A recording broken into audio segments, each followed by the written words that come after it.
দলের লোক নমরুদের হয়ে আপনি যে কাজ করছেন এটা তো শয়তানের কাজ। নমরুদকে অনুসরণ করা হলো শয়তানকে অনুসরণ করা।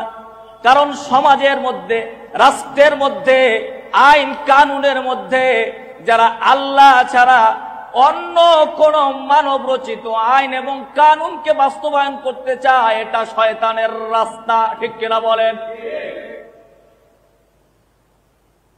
যুগে যুগে নমরুদের মতন ক্ষমতা নিয়ে যারা বিভিন্ন মন্ত্রতন্ত্র বাস্তবায়ন করতে চায় সমাজে, একটাও তাওহীদের রাস্তা নয়, সবগুলো কার রাস্তা?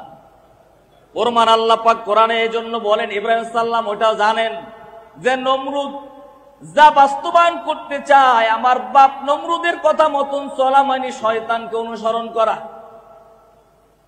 এজন্য তিনি বলেছেন লা তা'বুদিশ শাইতান, আপনি শয়তানের অনুসরণ করবেন না, কারণ নিশ্চয় শয়তান কানা লির-রহমানি আসিয়া, শয়তান তার দয়াময় রহমানের সাথে অবাধ্য। এরপরে ইব্রাহিম আলাইহিস সালাতু ওয়াস সালাম তিনি বিভিন্ন ভাবে যখন কওমকে দাওয়াত দিচ্ছেন, তার কওম এক পর্যায়ে বললেন লা আরজুমান্নাকা ওয়াহজুরনি মালিয়া, ইব্রাহিম তুমি যদি তোমার এই কথা থেকে দূরে সরে না গিয়ে আমাদের সাথে যদি নাম এসো, দূরে সরে গিয়ে যদি আমাদের সাথে নাম এসো, তাহলে আমরা তোমাকে পাথর মারবো, তোমাদেরকে মেরে ফেলবো, তোমাকে আমরা দেশ থেকে বের করে দিব। চূড়ান্ত ঘোষণা। এটা আমরা যুগে যুগে দেখেছি। যখনই ইব্রাহিমের মতন তাওহীদবাদী, যাদেরকে তাওহীদি জনতা বলে, আবার অনেকে টিটকারি মারে, কথা বলে না কেন?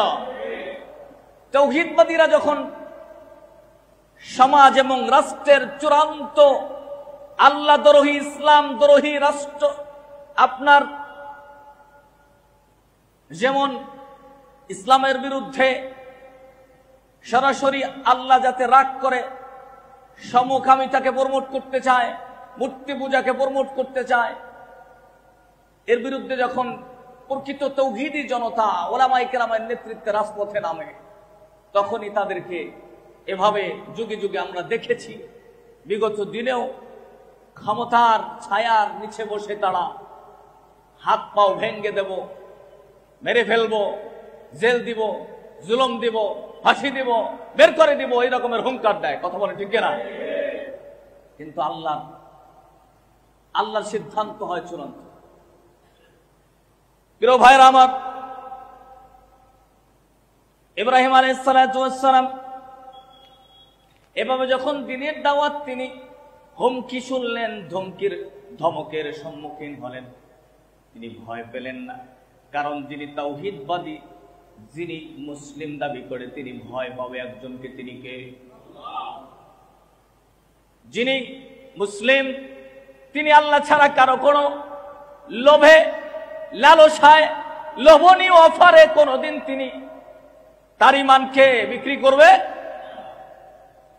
ইব্রাহিম আলাইহিস সালামকে কোনো লোভ, কোনো ভয়, মনে রাখবেন, ঈমান বিক্রি হয় মানুষের প্রথমত দুই কারণে, তার মধ্যে একটি হলো লোভ আর একটি ভয়। বলেন কি? লোভ আর ভয়। একজন মুসলিম যিনি আল্লাহকে স্বীকার করে নেয়, তার মধ্যে কোনো দুনিয়ার লোভ থাকবে না, কোনো ভয় থাকবে না। তবে লোভ আর ভয় থাকবে একটি, সে লোভ হবে জান্নাতের। কিসের লোভ হবে? কিসের? জান্নাতের লোভ। আর ভয় হবে জাহান্নামের। দুনিয়াদাররা লোভ করবে দুনিয়ার, ভয় করবে তাগুতকে। আর ইমানদাররা, তাওহীদবাদরা লোভ করবে জান্নাতের, ভয় করবে জাহান্নামকে। কথা বলেন ঠিক না?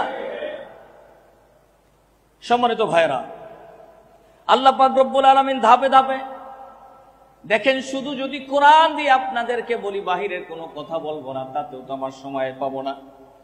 আল্লাহ পাক সূরাতুশ শুআরা ধারাবাহিকভাবে আল্লাহ পাক রব্বুল আলামিন প্রায় 41টা আয়াত নাজিল করেছে। সুবহানাল্লাহ বলেন।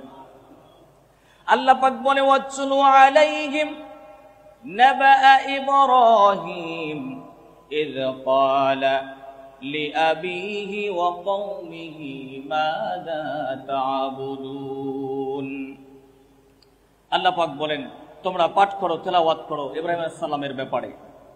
যখন সে বলছে তার পিতাকে যে বাবা তুমি কি কাদের ইবাদত করো, আল্লাহ ছাড়া তো কোনো কারো গোলামি করা যাবে না। قال هل يسمعونكم إذ تدعون, তুমি যার ইবাদত করো তোমরা তাকে ডাকলে তারা শোনে না। إذ ينفعونكم أو يضرون, তোমাদের কোনো উপকারও করতে পারে না, কোনো ক্ষতিও করতে পারে না। قالوا بل وجدنا آباءنا كذلك يفعلون, তখন তারা বলতেছে আমরাও সেটা জানি, তারা আমাদের কোনো উপকার করতে পারে না, কোনো ক্ষতি করতে